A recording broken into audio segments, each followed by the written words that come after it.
What even is a fill-in? You know, like, what is peri? I don't even know. I've been out here suturing bananas. Oh, hey there. Welcome back to my channel. Hey guys, and welcome back to my channel. So I know it's been a little bit of time since I've posted anything, but I really just wanted to kind of take a break from it all. Like, I have not posted anything in ages in terms of videos, and somehow I've gained the most subscribers like in the last month than I have over the entire course of my YouTube. I don't know what's happened there, or where you guys are coming from. If you can let me know in the comments actually where the hell you're coming from, that would be great. Obviously I appreciate it, keep coming. But yeah, anyway, feel free to let me know, and welcome, and thanks for subscribing. I figured I would do a bit of like an update video because people have kind of been asking me what dental school is like now that we're on lockdown, and then going into a little bit of a Q&A because some people have been messaging me with questions or dropping comments as well under videos, and I've been promising to answer them and I've been lazy as hell, so I haven't. If you do see me glancing over, it's because I've got this stuff written down, and yeah, I actually want to make sure that I remember what it is I'm supposed to say. So let's go into it. Dental school in lockdown. I'll be honest, it's not anything fancy at the moment. We are still having lectures, but they are via Microsoft Teams, though not as much now that we have completed our exams, which brings me on to exams. We have still had exams as well. They were done online. We use something called Maxinity, which is what we actually use when we're doing our exams, even in like, you know, when we were physically going to dental school. And so we just used the same system on our own computers, but on our phones we also had to be logged into a Microsoft Teams meeting so that they can actually watch us through the camera. So that was creepy.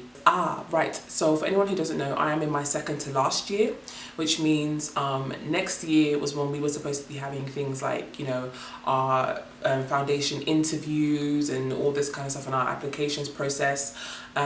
We have not heard about any changes happening as of yet, though we're expecting there probably will be changes, because you're usually expected, like all the students in a certain region go to a specific kind of location or center to do their interviews and stuff, which will probably be difficult to do now because, you know, the Rona. Clinical placements. Now, for anyone in my year or below, yeah, all the unis just deaded that straight up. So there were no placement. We've not been seeing patients. I haven't seen a patient since March. At this point, it's kind of like, what even is a fill-in? You know, like, what is peri? I don't even know. I've been out here suturing bananas. Not that I'm saying that I'm in a rush to go back anytime soon. But yeah, on to the Q&A. Like, this video is not going to be long. I'm literally just kind of addressing just people's like messages and comments and stuff that they've been asking. I will be doing separate videos that will be addressing some of these in more detail. But just so that, you know, people know that I have seen the comments, I have seen the messages. So one of them was in regards to funding. So someone was asking me if they've already done an undergraduate degree and they are now going on to do dentistry, can they still get any help from student finance if they've had help from student finance already? The simple answer to that is yes and no. If you have done an undergraduate degree and you are now going on to do graduate medicine or graduate dentistry, then you can still get help from student finance as well as NHS bursaries. Obviously, all of this is like subject to your own sort of like finances and all this kind of stuff, but that's just a simple answer. However, if you have done an undergraduate degree and gotten student finance and now you're going on to do undergraduate dentistry or medicine, from what I know, you are not entitled to help from student finance. With NHS bursaries, I'm not so sure, but with student finance, I don't believe that you are. This is one of the topics I said I was actually planning to do a separate video on in more detail, because I just want to make sure I've got proper facts and figures for you guys before I go out there throwing numbers and stuff. Okay, and then that brings me on to the next subject. So one of the questions that people asked was just about the whole applications process and interviews. I'll be honest, I was a bit reluctant to even do a video on that in the first place, just because I felt like there was already like quite a few videos that talk about that kind of stuff and address that kind of stuff. I know I certainly saw quite a few before I started, or maybe those were American ones, I don't even remember. So I just felt like, oh, no one wants to see another video talking about applications, but some of you have been asking me about it, so I'm a bit like, oh, okay. I'll be honest, I've actually been meaning to do that for a while, and it's completely my fault with that one. I've just been so lazy because obviously now we're on lockdown and I didn't want to do that video by myself. I wanted to just get some of my fellow like students involved in that one because I felt like you might want a few different perspectives from people who have applied to different dental schools and stuff as well. So that one it's in the pipeline. In fact, a couple of students have actually said they'll help me out with it. It's just been, yeah, I've been dragging my feet with that one, but I will get it done ASAP, I promise. Then someone else was asking like, do I regret starting dental school at a late age?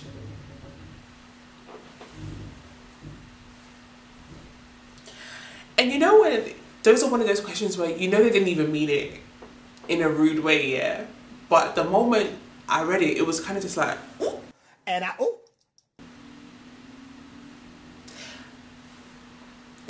are you trying to send for, sis? Like, who are you trying to come for? First of all, she is not at a late age. Thank you very much. I'm 27. Started a degree when I was 24? 24, yeah. First of all, there are people on this degree with me who are older than I am. There are people who are younger than I am. And regardless, people who say like, oh, I don't want to start so late because like, oh my gosh, in 4 years I'm going to be 31. Regardless, whether you start the dental degree or whether you don't, in 4 years you're going to be 31. So would you rather be 31 with a dental degree or 31 without a dental degree? I know the one I would choose. I'm just kind of like, do it. Like, who cares? Like, you could be 36, you could be 42. Just do it. Like, you know, do it. Do it! Just do it! That brings me on to studying. So some people have been asking me about my study methods. I was a bit, with this one, this is one of the ones I'm going to do a separate video on. And I'll talk about my methods and stuff. I ask everyone to just take it with a grain of salt because I feel like even at my big age, you know, my late age,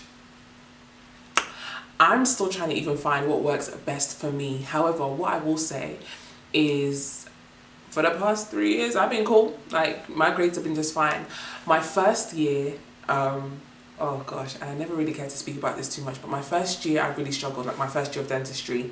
And there was so much going on that year. Honestly, till now, I still don't even know how I made it through that year. So I thank God for that because at one point I didn't even have a home. Like, it was just a lot. That year, I'll be honest, I had way more resits than anybody should have had in 1 year of dental school.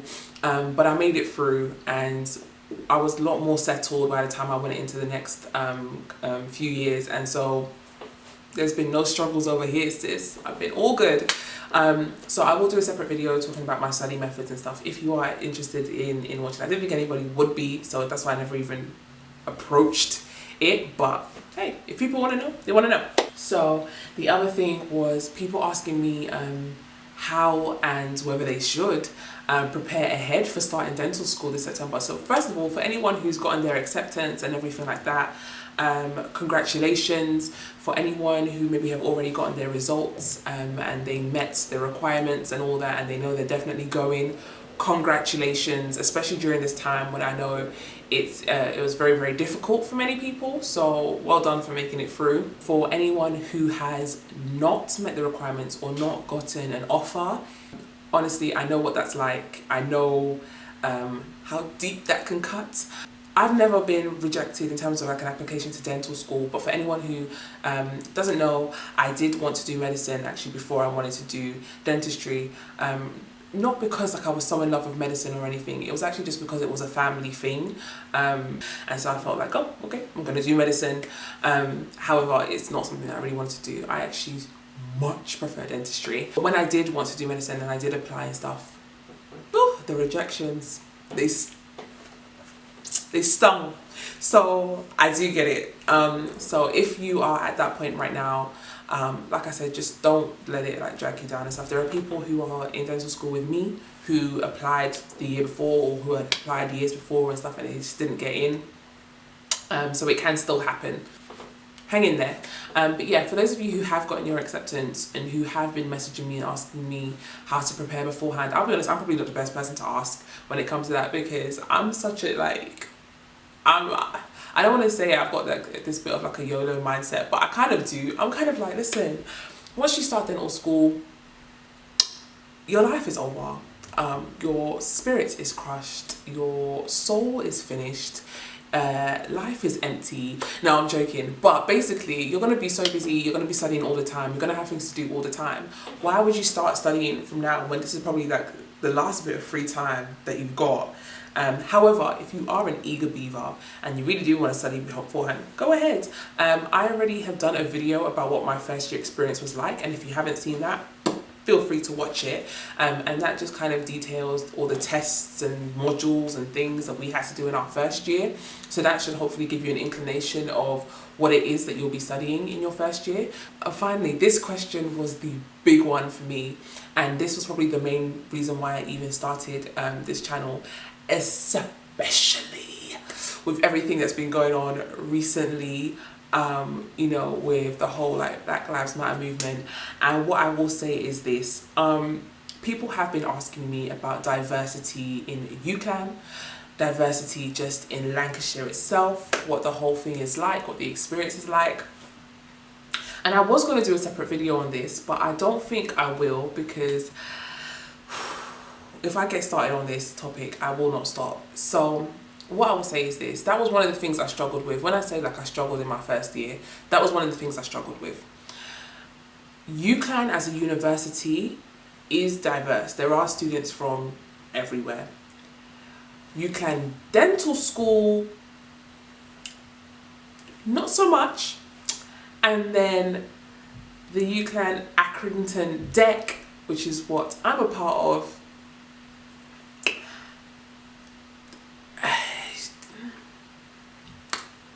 I'll be honest, as someone who is completely obviously used to being around black people my entire life, the majority of my friends are black, obviously my family's black, that's just what I'm used to. It was a bit of a culture shock for me, coming up north, being in a place like Accrington, which is a small town, hardly ever seen anyone, you know, who looks like me. It was almost disorientating, I'm not even gonna lie. Like, I just remember just stepping into Accrington like,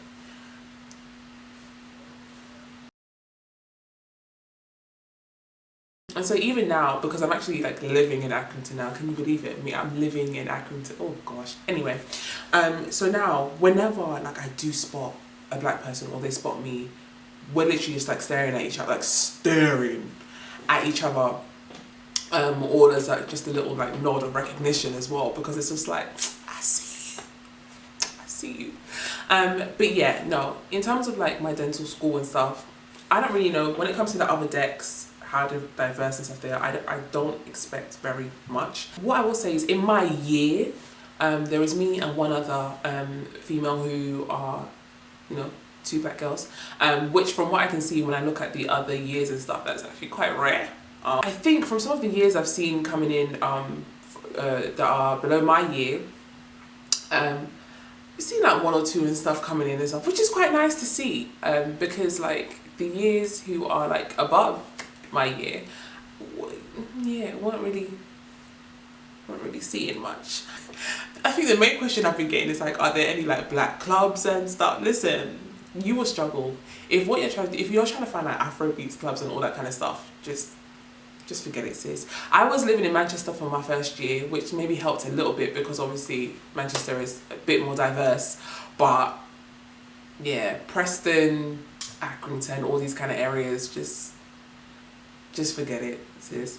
However, you know, if that is something that, you know, you think you might struggle with and you are starting UCLan this September, feel free to holler at me, because I'm always looking for people to come and see Burna Boy with me, come and see Mr. Easy with me, come and see Davido with me. Like, you know, fortunately for me, I've not been on the receiving end of anything that I perceive to be, you know, like racially motivated when it comes to like my tutors or lecturers or anything like that. In regards to my peers, nope. With patients, not so much. Only one that I don't really care to go into right now. My tutors are aware of like what happened with that situation. It's, yeah. But yeah, that's not something that I've had to struggle with too much, thank goodness. But yeah, it's still difficult to cope with just like culturally.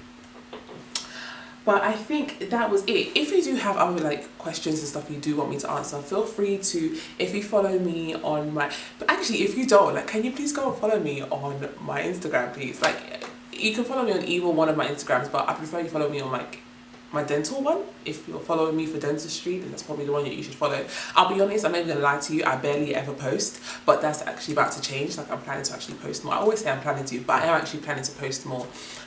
So yeah, if you could follow me on that one, like, that would be great. And then feel free to just drop me a comment, like, or a DM letting me know, like, you know, you found me from YouTube. Like, that'd be great. I actually respond and stuff, so yeah, if you could do that, that would be nice. Or ask me a question in my DMs. I actually do respond and I answer as much as I can. So yeah, that would always be appreciated. And if you haven't subscribed to me on this channel, please do. It once again would be appreciated. And I do plan on posting a lot more videos. And you know, the videos will be centered around the stuff that you have asked me to answer. So it's the content you asked for. Like, subscribe, innit? What you're doing. Thanks for watching the video. Please don't forget to give the video a thumbs up. It really means a lot. And for any of my new subscribers who have just recently subscribed and stuff, thank you. I don't know where all you guys are coming from because I keep getting notifications on YouTube. Alright guys, take care. See you on the next video.